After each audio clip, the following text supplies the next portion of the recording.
Alright, so last time on part 6, I left off with starting talking about my trauma from my relationships while I was in high school, and that's where I'm going to pick up. So just kind of like a preface. During my high school years, I was arrested, I think 4 times. I caught a Class C felony. I was hospitalized in a mental institution. I got alcohol poisoning and I almost died. Had to be hospitalized. My grandmother on my dad's side passed away. I attended therapy. I stole pills from my daddy and sold them.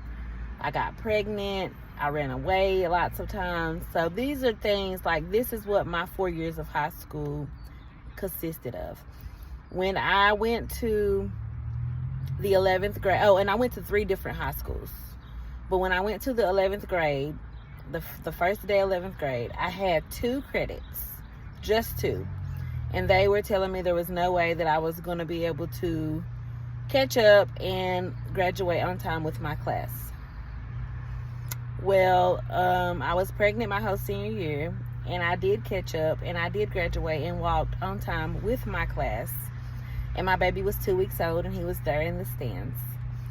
But to get to that point, there was a lot that I went through. So, I'm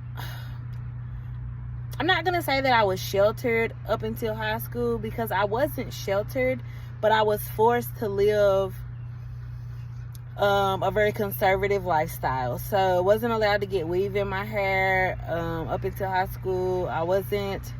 We didn't listen to any music that wasn't Christian music. We went to church like 20 times a week. My mom was very religious. And religion is good. I have a relationship with the Lord. Let me take that back. Religion is not good.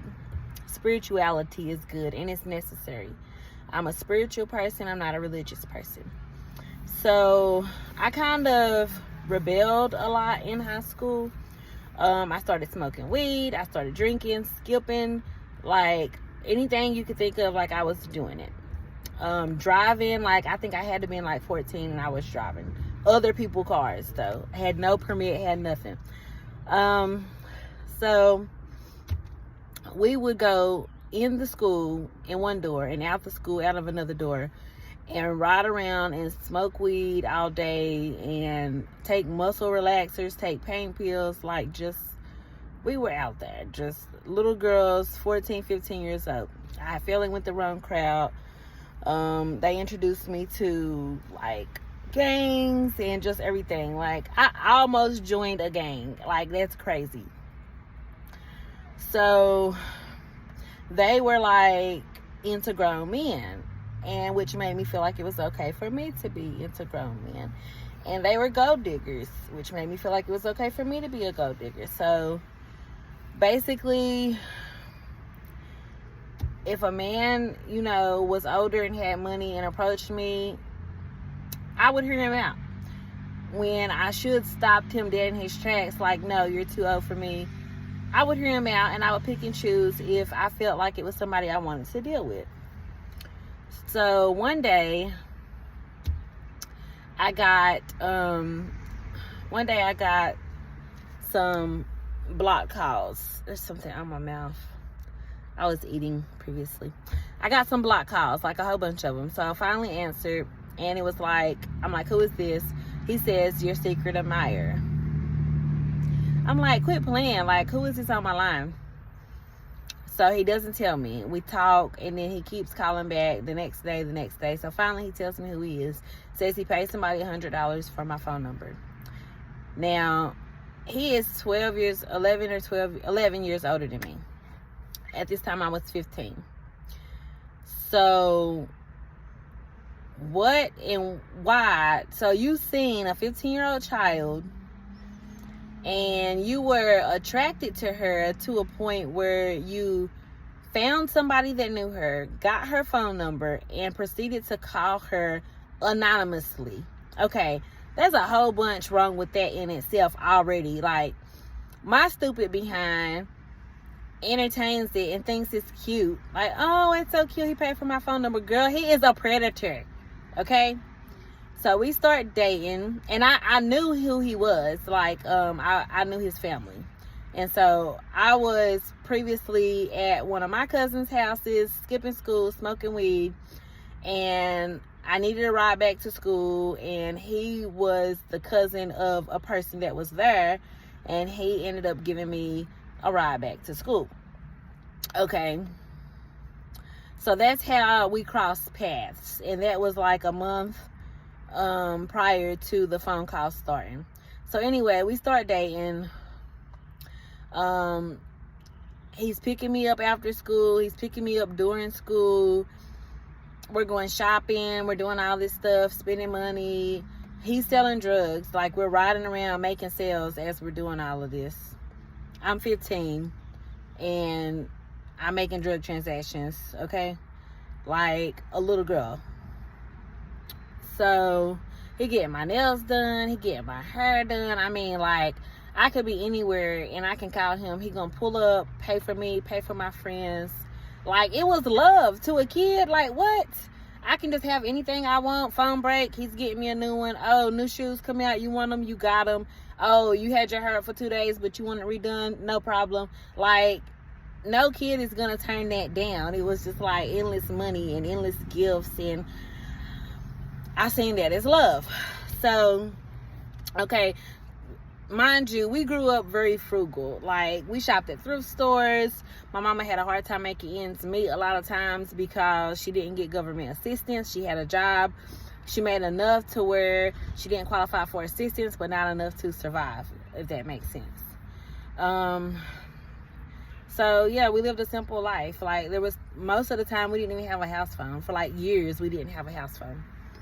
But anyway, so it started getting like to, of course, I'm a teenager, so other guys are trying to talk to me and stuff, and I'm, you know, testing my waters. And so at the same time, there's this other guy who I had met before okay, we're just gonna call that guy T, the old drug dealing guy. We're gonna call him T.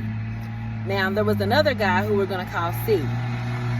I met C before I met T, but C, he was at my school, but I don't feel like he was supposed to be in. Like, I think he was a second year senior, and he didn't have any credits, and I don't know why. He was just there to just hang out and pick up girls, I guess. So I was 14 when I met him, and he was 18 or 19.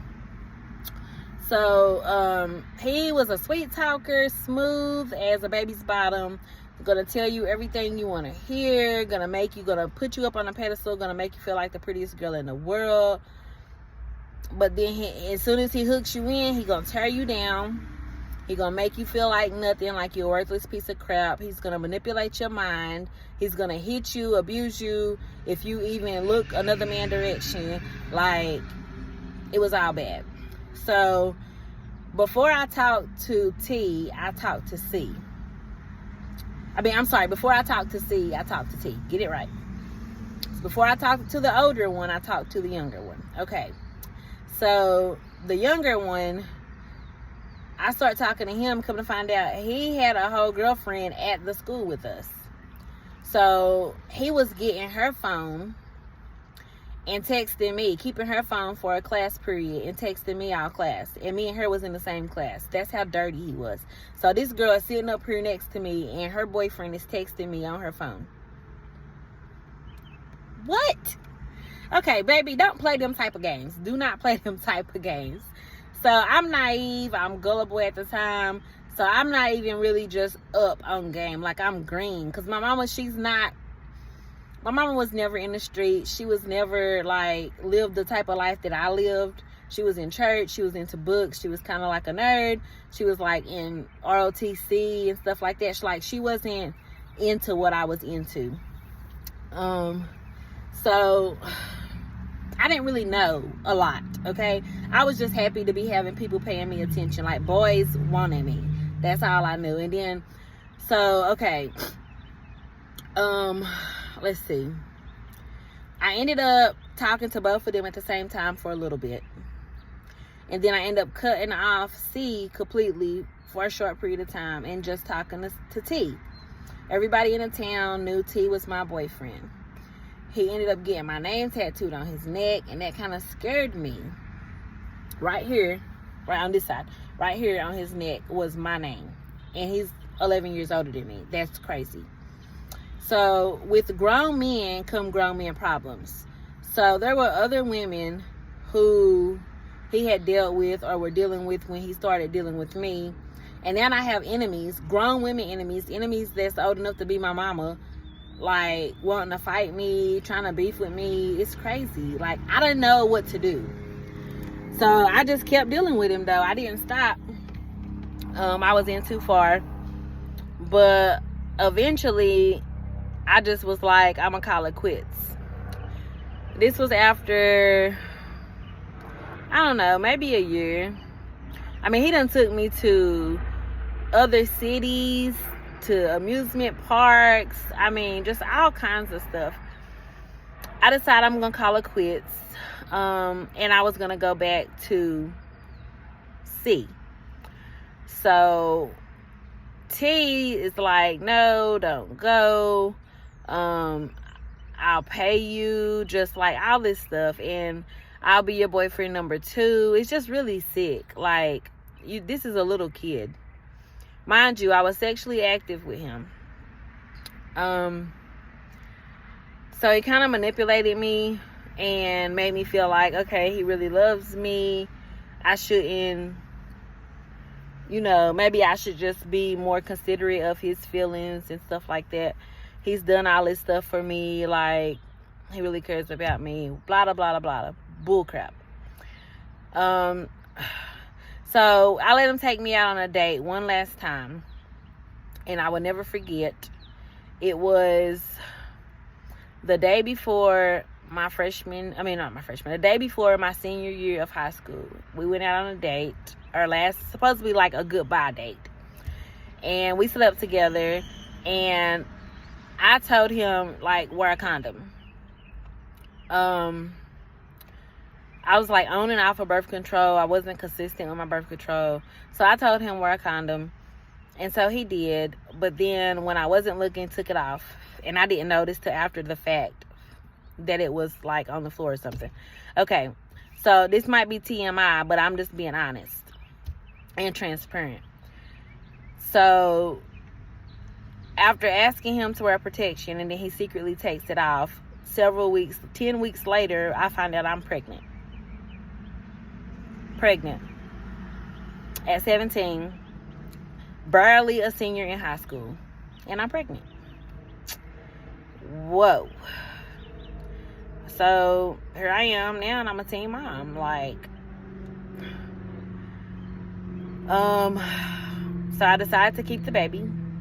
I was pregnant my whole senior year. It was hard. I got a job. I worked. I saved up. I did the best I could to be the best mother to my child. And I was the best mother to my child. And I am. My oldest child is 15 today. And I'm still that mother that's putting my kids first. I did stop dealing with his father. I didn't really deal with the father the whole time I was pregnant.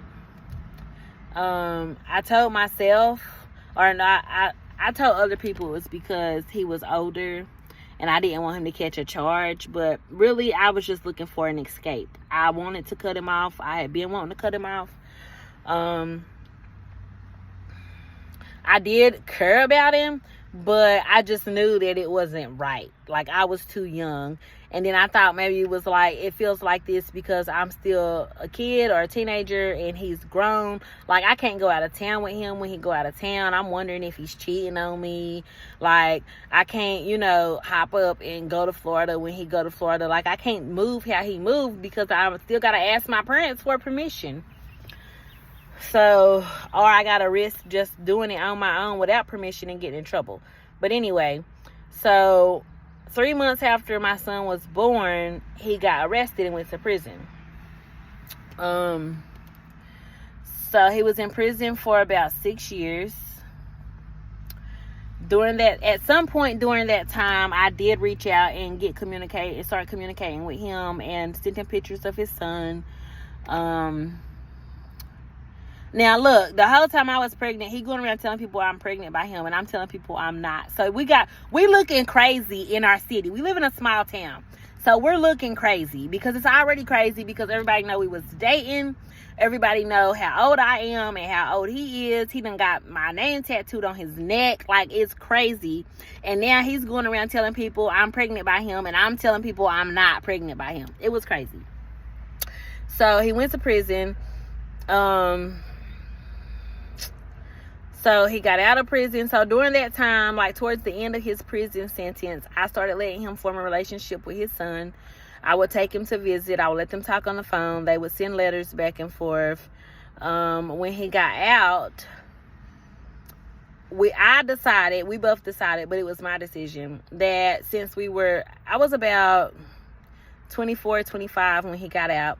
And I felt like now that I was grown, our relationship could work because I was an adult. And if it was really like true love, then it would work because now that I'm grown, I could see for sure. And I thought that it didn't work the first time because I was a kid.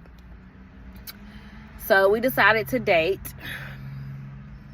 End up moving in together. I got pregnant again. Now, I'm telling one story at a time. So this is all about C. I'm going to go back. This is all about T. I'm going to go back and tell you about C because the stories intertwine. By the time he got out, I already had a second kid at 19. So I had 2 kids by the time he got out of prison. One by him and one by somebody else. The other one was by C. So, I got pregnant again by T at 25. Halfway through the pregnancy, I find out he is addicted to pills. At least I think it was just pills. It could have been more. So he starts stealing my money, stealing my debit cards. Like, he's constantly in and out, but he's never bringing no money back. He's always broke. He was never abusive, but he was definitely... It was traumatic. Like, if you ever seen a person get pill sick, it's traumatic. It was very, like, depressing. Like, how did I end up here? This is not what I was expecting at all. This is not the person he was, when I met him when I was a teenager. Now I've got these 2 kids by him, and he's stealing my money, and he's spazzing out because he's strung out on pills. He won't work, or he can't keep a job. He was working, but he couldn't keep a job. Like, he can't function without pills. So eventually I end up calling it quits. Now I'm going to stop right there with that story. I'm going to go in the next video. I'm going to tell you the storyline about C. Okay? You got to keep up with me because the stories intertwine and it can get confusing.